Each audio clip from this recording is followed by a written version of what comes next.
Boa noite.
Boa noite, boa noite. São exatamente 19 horas. Aqui estamos uma vez mais para mais um Evangelho no Lar. Como fazemos todos os domingos. Vamos nos harmonizando, pegando a nossa água. E quando são exatamente 19 horas, vamos elevar o nosso pensamento ao Mestre Jesus, pedindo a Ele que esteja conosco, que seja nosso convidado especial neste momento. E como já pedimos nos comentários, que a Tua paz, Mestre, esteja com cada um de nós e que Tu possas derramar Tuas bênçãos conforme as nossas necessidades, os nossos merecimentos. Abençoa-nos, Mestre Jesus. Somos pequenos, somos Teus irmãos menores. Precisamos muito do Teu amparo, do Teu amor. E te convidamos a colocar o medicamento invisível nas nossas águas e que fique conosco em mais este Evangelho no Lar. Que assim seja. Hoje nós vamos falar sobre o capítulo 16, o item 8, que nos fala da desigualdade das riquezas. Eu não tenho comentado os nomes porque eu não estou vendo. Eu ainda tenho que descobrir o meio. Aí eu trouxe para compartilhar com vocês, queridos irmãos, do livro Vivendo o Evangelho, volume 2, que é uma psicografia de Antônio Badu e Filho, pelo espírito André Luiz, que nos fala justamente sobre esse item. E diz assim, na sua mensagem 198, riqueza solidária. Você abastece a despensa, vive com fartura, mas ainda existe o faminto. Você mora na mansão, tem todo o conforto, mas ainda existe o mendigo. Você veste a roupa cara, dita a moda, mas ainda existe a nudez. Você frequenta a escola, tem ensino de qualidade, mas ainda existe o analfabeto. Você tem energia, esbanja saúde, mas ainda existe o doente. Você exerce a profissão, garante o trabalho, mas ainda existe o miserável. Você tem influência, participa de decisões, mas ainda existe o excluído. Tesouro pessoal não é só dinheiro. Qualquer que seja sua riqueza, lembre-se de que ela tem compromisso com a solidariedade. Ninguém infringe as leis do mundo por usufruir os bens adquiridos honestamente, mas fica em dívida com o código divino quando é indiferente aos apelos do bem comum. O problema do rico não é a riqueza, é ele mesmo. Grande mensagem para refletirmos, certo? E aí o Evangelho nos diz assim, no item 8 do capítulo 16, desigualdade das riquezas. Se só for considerada a vida atual, é em vão que se procura resolver problemas como a desigualdade das riquezas. A primeira questão que se apresenta é esta: por que todos os homens não são igualmente ricos?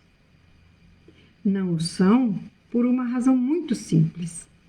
Eles não são igualmente inteligentes, ativos e laboriosos para adquirir, sóbrios e previdentes para conservar.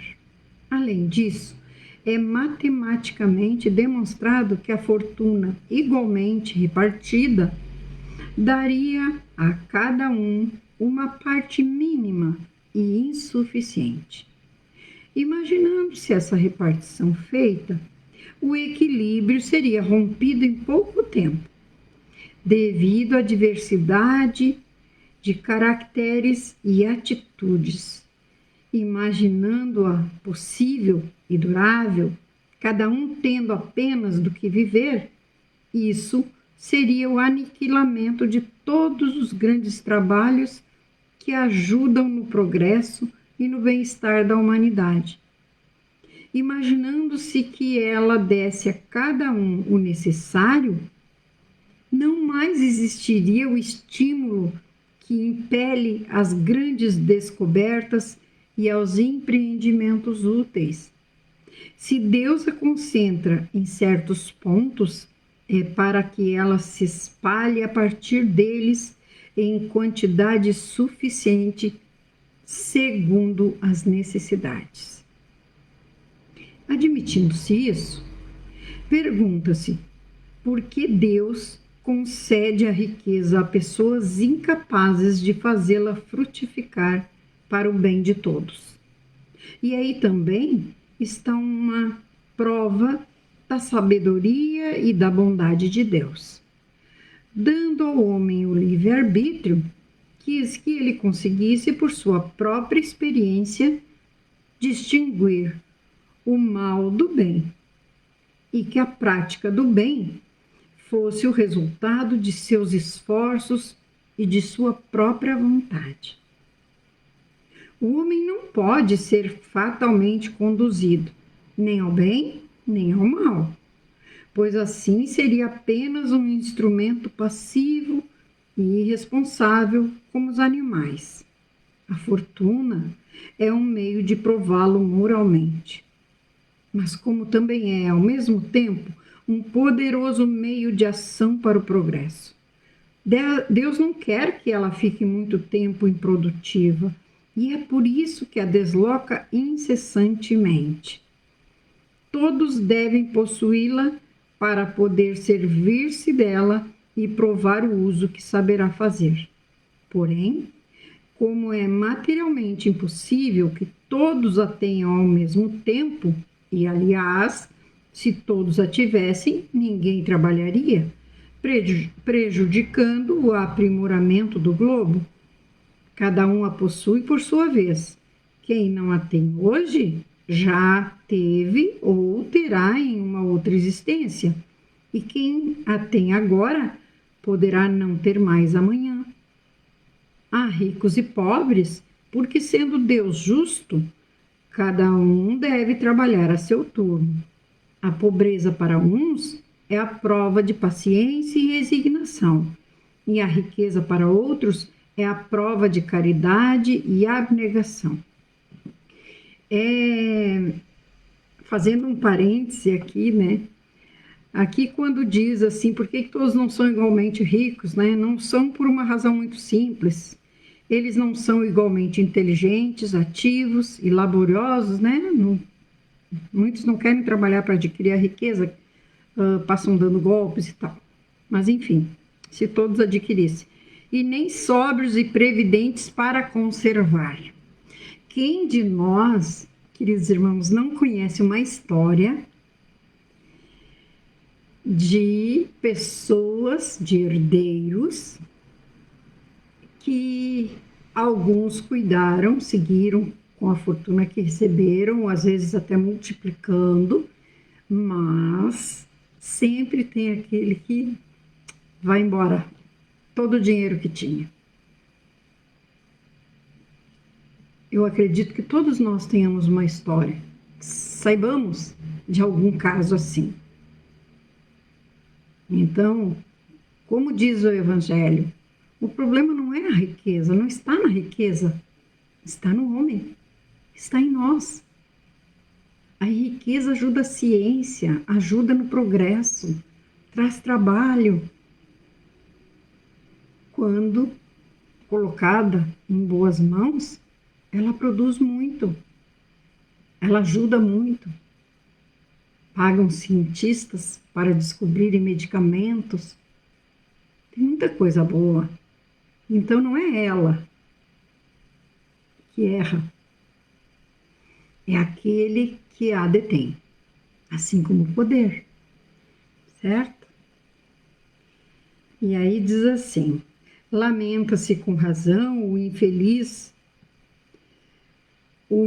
uso que certas pessoas fazem de sua fortuna, as ignóbeis paixões que a cobiça provoca, e pergunta-se se Deus é justo em dar riqueza a tais pessoas. Se o homem só tivesse uma única existência, é certo que nada justificaria uma tal repartição dos bens da terra, mas se em vez de limitar a vista à vida presente, considera-se o conjunto das existências, vê-se que tudo se equilibra com justiça. Então, o pobre não tem mais motivo para acusar a providência, nem para invejar os ricos, e os ricos não o têm de glorificar-se do que possuem, porque hoje podem estar ricos, amanhã não mais. Se se abusa da riqueza, não é através de decretos nem de leis suntuárias que se remediará o mal. As leis podem mudar momentaneamente o exterior, mas elas não podem mudar o coração. É por isso que só tem uma duração temporária e sempre vem seguidas de uma reação mais desenfreada. A fonte do mal está no egoísmo e no orgulho.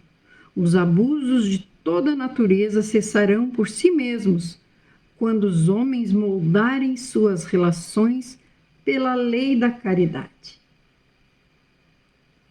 E nós estamos já melhorando um pouquinho. Então, melhores do que fomos no passado já estamos. E como nos explica o Evangelho, como nós reencarnamos, ou nós já fomos possuidores da riqueza, ou seremos numa outra existência. Então, não precisamos invejar ninguém. E, segundo consta, uma das piores provas é a riqueza, justamente porque ela desperta em nós o egoísmo, o orgulho, né? Vaidades, paixões. E nos diz assim o roteiro sistematizado: por que não são igualmente ricos todos os homens? Por não serem igualmente inteligentes, ativos e laboriosos para adquirir, nem sóbrios e previdentes para conservar, nem justos o suficiente para atribuir a quem trabalha correta remuneração do seu esforço. Então, aquele que explora o seu trabalhador, né? A desigualdade das riquezas é inerente ao estágio evolutivo do homem. Só será resolvida à medida em que ele evoluir moralmente. O problema da pobreza estaria resolvido se, num dado momento, toda a riqueza do mundo fosse igualmente repartida entre os homens? Será? Não. Não, nos diz o roteiro. Pois a cada um caberia uma parcela mínima insuficiente. Ademais, esta condição inicial de igualdade logo seria rompida pelas diferenças individuais, de sorte que alguns aumentariam seus haveres e outros perdê-lo-iam. Não tem aqueles de nós que vai vendendo suas coisas? Ao invés de correr atrás de trabalhos, por mais simples que sejam, preferem ir vendendo, vão se desfazendo. Não falo aqui de casos em que a necessidade obriga, casos de doenças, coisas assim, em que nós nem, com certeza, não pensaríamos duas vezes em nos desfazermos de alguma coisa material. Mas aqui está falando daquele que, se fosse igualmente, é aquele caso que eu coloquei da herança também. Assim como uns conservam a herança e às vezes multiplicam, outros perdem tudo.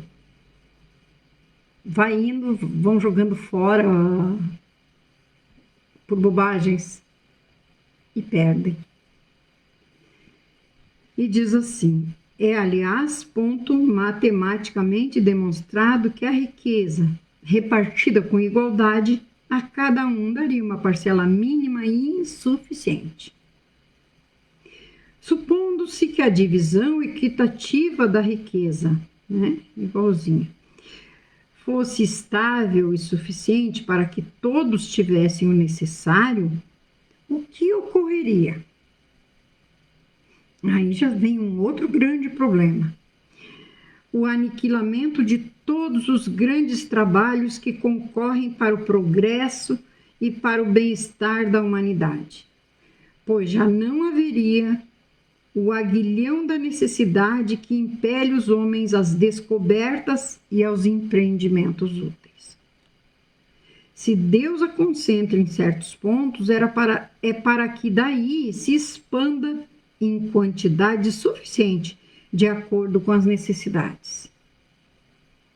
E por que Deus concede riqueza aos que não a colocarão a serviço do bem? Deus dá a estes oportunidades de, usando seu livre-arbítrio, contribuir para o progresso da humanidade e evoluir espiritualmente, distinguir o bem do mal e praticar o bem por sua vontade e esforço. Não deve o homem ser conduzido fatalmente ao bem nem ao mal, sem o que não fora mais senão um instrumento passivo e irresponsável como os animais. Não, Deus nos dá os dons, nos permite certas coisas, e a riqueza é uma delas, mas é o nosso livre-arbítrio. A gente não vem para não produzir. É mais ou menos como dizer que eu fui gerada para matar alguém. Não, não é assim que nós devemos ver isso. É o nosso livre-arbítrio. Por isso que diz aqui que o homem não é conduzido fatalmente nem ao bem nem ao mal, é o nosso livre-arbítrio, porque quando nós agimos no bem, o mérito é nosso. E quando nós agimos no mal, a responsabilidade também é nossa. Então não podemos culpar Deus por aquilo que nós fizemos. E como distribui Deus a riqueza entre os homens? Através das existências, Deus dá aos homens oportunidade de utilizá-la. Que a riqueza é uma prova, então nós vamos passar por ela, ou já passamos, para saber como vamos agir de posse da riqueza, da fortuna. Será que vamos auxiliar alguns irmãos? Será que vamos ser egoístas, usá-la só em benefício próprio? Não vamos pensar nos nossos irmãos? É só isso que Deus quer de nós. Então ele não diz, faz isso, faz aquilo, mas ele coloca as oportunidades na nossa frente, como ele coloca para todos nós, sem exceção. Porque até o mais miserável de nós pode dizer uma palavra amiga de consolo, pode dar um sorriso para um irmão que esteja precisando. Todos nós podemos fazer caridade, se não material, a moral, que é a mais difícil de ser feita segundo o Evangelho, porque nós precisamos fazer de coração, senão não tem valor nenhum, não teremos mérito. E aí diz assim: sendo, porém, materialmente impossível que todos a possuam ao mesmo tempo, cada um a possui por sua vez, segundo o bom uso que dela fizer. Então, se nós usamos bem a riqueza, talvez Deus nos permita que numa próxima existência venhamos novamente com ela. E aí vai depender de nós também usá-la para o bem, não só em proveito próprio. Vai depender do nosso livre-arbítrio, como tudo na nossa vida. Assim, um que não tem a riqueza hoje, já teve ou terá noutra existência. Outro que agora a tem, talvez não a tenha amanhã. A miséria de hoje é fruto do uso indevido das riquezas de ontem. Olha o alerta para nós. Até vou ler novamente. A miséria de hoje é fruto do uso indevido das riquezas de ontem. Quando a humanidade conhecerá uma distribuição mais justa das riquezas? Somente quando os homens se regerem pela caridade, eliminando de seus corações o egoísmo e o orgulho. Aí haverá maior equilíbrio na distribuição das riquezas, desaparecendo da terra os extremos da riqueza excessiva e da miséria absoluta. Então já vai ficar um pouco mais equilibrado. A origem do mal reside no egoísmo e no orgulho. Os abusos de toda espécie cessarão quando os homens se regerem pela lei de caridade. E como podemos contribuir para tornar menos injusta a sociedade em que vivemos? De que maneira será, meus irmãos? O roteiro nos diz assim: se nos foi dado possuir bens, devemos utilizá-los em benefício do próximo, gerando oportunidades de beneficiá-lo com trabalho digno e lembrando sempre de que o supérfluo não nos pertence. É bem importante essa parte aqui. Aqui, ó. Se nos foi dado possuir bens, devemos utilizá-los em benefício do próximo, gerando oportunidades de beneficiá-lo com trabalho digno e lembrando sempre de que o supérfluo não nos pertence. Então, não é sair distribuindo dinheiro. Lembra daquela passagem que Jesus nos diz? Ensina a pescar. Ajuda primeiro, te informa depois. Então, que a gente possa ajudar com alguma coisa material que o irmão esteja precisando, com uma palavra, né? uma palavra de conforto, de esperança. Não nos manda o Evangelho sair largando o dinheiro. Porque o que vem fácil, vai fácil, nós sabemos disso. E nós precisamos ensinar também a pescar, não é? Se nos encontramos privados de riquezas, cuidemos de armazenar tesouros de paciência e resignação. Também quem é paciente e resignado é rico. É uma riqueza. Buscando no trabalho e na prece a superação de nossas dificuldades, sem deixar de lutar com ânimo firme por melhorias e progressos em nossas vidas. A pobreza é, para os que a sofrem, a prova da paciência e da resignação. Já a riqueza é, para todos os outros, a prova da caridade e da abnegação. Então, ambas são provas, a riqueza e a pobreza. E aí, estamos encerrando aqui o Evangelho de hoje. Lembrando que nós temos no nosso canal as irradiações diárias, são preces para os enfermos do corpo e da alma. Da alma ainda todos nós somos, porque ainda temos o orgulho, ainda temos o egoísmo em nós. Ainda não estamos totalmente libertos. Por mais que nós trabalhemos na nossa reforma íntima, a gente ainda somos enfermos, né? Tem aquelas dores que a gente esconde com um sorriso. E essas irradiações são diárias. Toda manhã tem uma irradiação, uma oração no canal. Temos o atendimento fraterno no Messenger. Aquele irmão que quiser conversar um pouquinho, a gente conversa pelo Messenger, tá bom? Então vamos elevar novamente nosso pensamento ao Mestre Jesus, à nossa Mãe Santíssima, agradecendo pela oportunidade de estarmos aqui reunidos em seu nome. Abençoa-nos a cada um, derramando teus bálsamos de amor. Que a tua luz, Mestre Jesus, ilumine cada um. Que nos acompanhe, nos guie durante a semana, através dos nossos anjos de guarda, que estão sempre a postos. Nós é que muitas vezes os esquecemos de pedir o auxílio, a ajuda. Mestre amado, visita os lares que estão em litígio, estão com perturbações, aflições.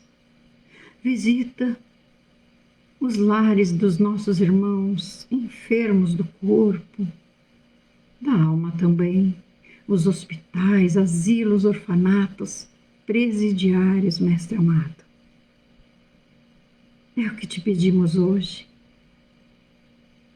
Ampara os irmãos em guerra, ilumina a mente, o coração de todos eles, de todos nós, seus irmãos em humanidade. Que possamos nos deixar contagiar com a tua paz e o teu amor, Mestre Jesus, hoje e sempre. Que assim seja. Que assim seja, Mestre Jesus. Obrigada pela companhia. Um beijo no coração.